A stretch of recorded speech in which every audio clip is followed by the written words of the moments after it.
Hello, it's Leslie Fightmaster. Welcome to 30 Days of Yoga for Beginners. This is day 1. We're going to come onto our backs with the knees bent to begin and spend a little time with our breathing. So get comfortable and just rest your hands on your belly and just listen or just feel the breath rise and fall in the belly as you breathe through your nose. Allow any tension in the neck and jaw and shoulders to release. So just taking notice if there is any tension. Sometimes we don't even realize. And just take longer breaths. So the breath in yoga is in and out through the nose. However, if you have any congestion, you're welcome to breathe through the mouth when you need to. The breath is very important. Every movement has a breath. We always want to connect our breath and our movement in our practice.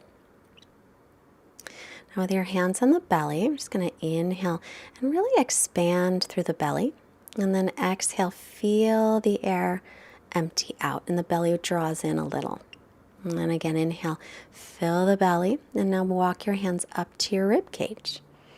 And then exhale, feel the breath contract and empty.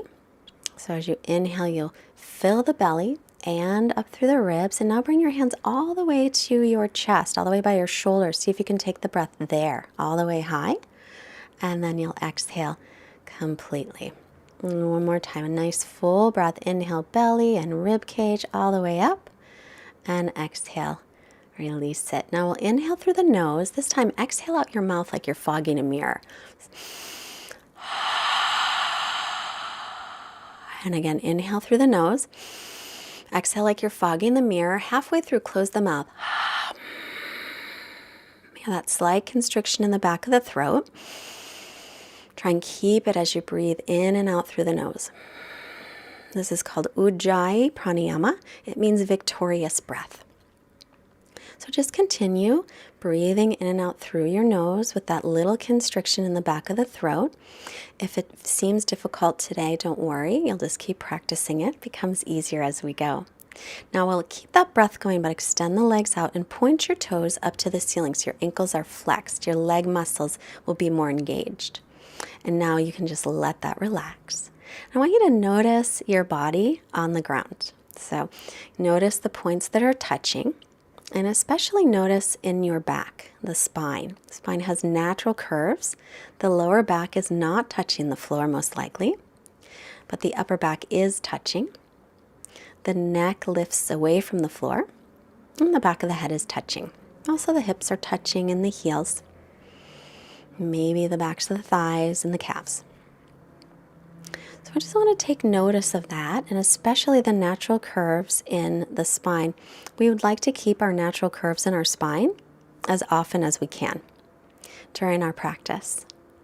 And a lot of times we're not aware, so we're going to become aware. So flex the feet again from the legs. This time inhale, reach your arms up toward the ceiling. Exhale, stretch them by the ears as far as you can. Now notice your rib cage might pop up, your lower back might arch a little bit more. If that happens, take the hands further away from the ears up toward the ceiling and draw those ribs in.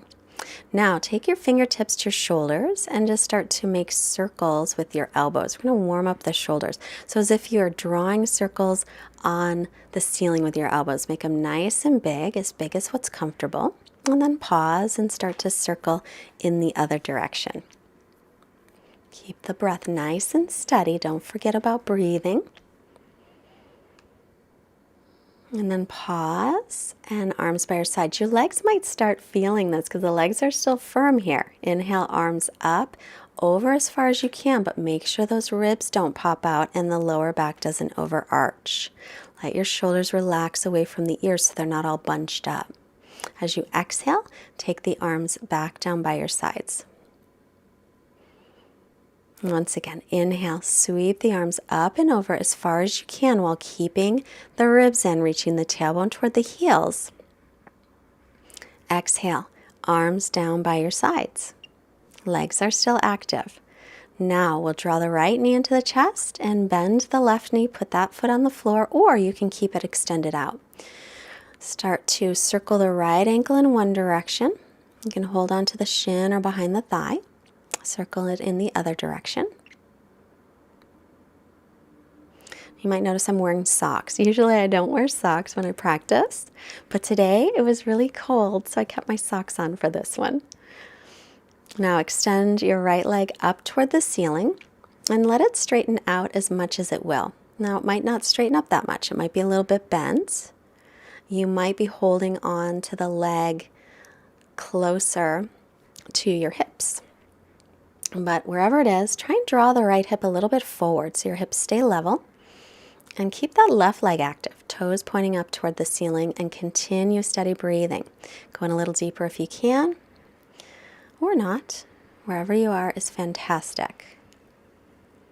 It's all a process. When I first started, I could not stretch my leg that much anywhere near it. So now we'll switch. Bend the left knee, put that foot on the floor, and bend the right knee, draw the left knee in. Circle the left ankle in one direction. Right leg's extended out, or you can keep that leg bent. Circle the left ankle in the other direction.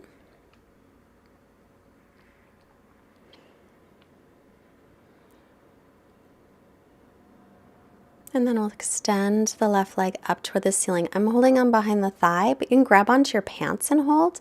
Your knee can be bent, or if you can straighten out the leg, then straighten it. Drawing the left hip forward a little bit so your hips are level. And continue breathing in and out through the nose with that slight constriction in the back of the throat, Ujjayi Pranayama. And your right toes continue to point up toward the ceiling so the right leg's active. We're stretching out our hamstrings a little here. Hamstrings tend to get tight from sitting in chairs. Take another breath. And then we'll release it.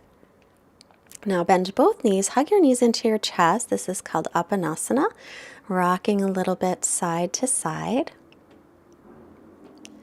So the names of the poses are in Sanskrit. Sanskrit is an ancient language, originated in India. And so I will sometimes use those names, although you can always call them by the English names too. So I'm going to roll off to one side.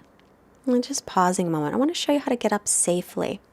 So you roll to the right, left hand's pressing into the floor, and you'll bring yourself up nice and slowly with that hand.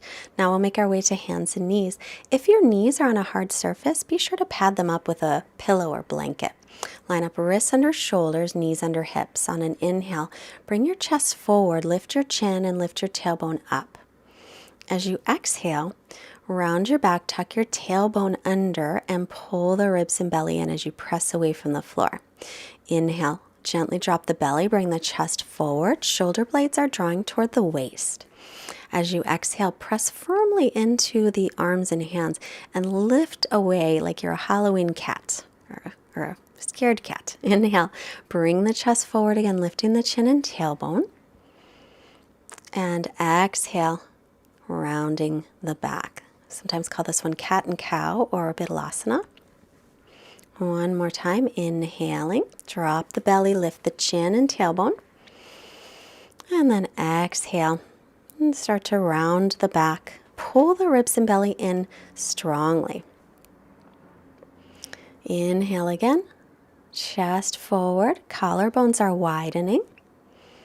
And exhale, rounding the back. This is a great way to warm up the spine. We're going to take the hips all the way back to the heels in child's pose. Your hips might not touch, and it's fine. If they don't, you'll keep your hips up higher. You can also rest your head on the floor or on your hands. If your knees bother you, put a blanket between the backs of your thighs and your calves or a pillow. So here's your child's pose. It's a resting pose. If you're brand new to yoga, it might not feel so restful. So remember, you can rest your head on your hands or a block if you have a yoga block. Put some padding between the calves and the backs of the thighs, or keep your buns up higher. They don't have to go all the way to the heels. Then we're going to come back up. Inhale, bring the chest forward, lift the chin and tailbone up. Exhale, round the back and take the hips as far back to the heels as you can, keeping the arms extended forward. Inhale, come forward again. So we're just going to link some breath and movement. Drop the belly, lift the tailbone. Exhale, tuck and round. Take the hips back toward the heels. Once again, come on up to the knees. Bring the chest through as you're inhaling. As you're exhaling, round the back, chin toward chest, and stretch the hips back toward the heels, keeping the arms extended. And again, up onto the knees, chest comes through, tailbone lifts, chin lifts. Exhale, rounding the back, chin toward chest, hips toward heels. So these movements, you'll move any amount in these directions, just until you feel a nice stretch. And we'll come up and walk the feet forward so we can sit down. And then on to the back again, hugging the knees into the chest. So these classes will build little by little. So arms to a T, we'll drop the knees off to the left and look over the right shoulder. If your knees don't touch, it's fine. You can hold up with your hand, or if you've got a block or a pillow or blanket, you can put that underneath. I mentioned props. I don't have any with me today, but I will further on. But it's nice to have those handy, a blanket, a pillow, yoga blocks if you have them, a yoga strap or a belt or a tie. All of those are helpful. And I'll talk more about them as we continue. Inhale through center. Exhale, knees to the right, and look over the left shoulder.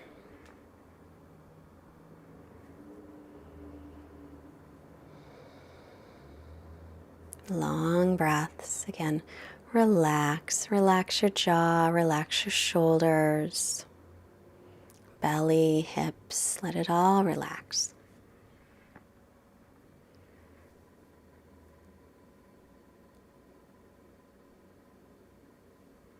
And then we'll come all the way back in a moment to center. And we're going to set up in a moment for Shavasana. So this is our final pose. So it's probably the most important. Extending the legs out. Let your feet flop open. Bring your arms away from your torso with your palms up. Let your shoulder blades release toward the waist. If it bothers your low back, bend the knees and feet on the floor instead. And now close your eyes and relax. This is Shavasana. We try to be still and quiet for just a short period of time where we can practice being present.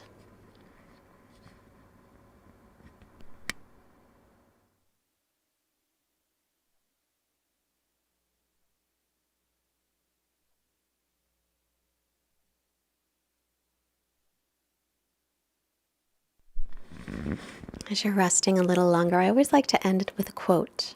Today's quote is from Stanislavski, who said, "The longest, most exciting journey is the journey inwards."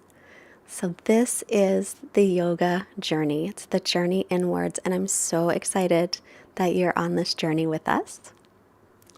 So let's start to stretch out the body, take a bigger breath, reach out through the arms and the legs. Bend the knees and roll off to one side. And then remember, you're going to slowly use your hand to press yourself up so your head comes up last. We want to keep the neck and back safe. And sit up crossing the shins. If that's not comfortable, then sit in a way that is, and bring your hands together in front of your chest. Let's bring our hands to the forehead to remind us to have clear and loving thoughts. And our hands to the heart, remind us to have clear and loving intentions. And our hands to the mouth, reminding us to have clear and loving communications. And we'll send out this wonderful energy to all beings everywhere. Namaste. The light in me recognizes and honors the light in you. Thank you so much for joining. So bowing forward any amount. Don't forget to subscribe to our channel. And push like, tell your friends. We also accept donations for our free yoga classes. There is a link below. You can also visit fightmasteryoga.com. There's a way to donate there and a mailing list to join. Have a wonderful, wonderful day. Bye-bye.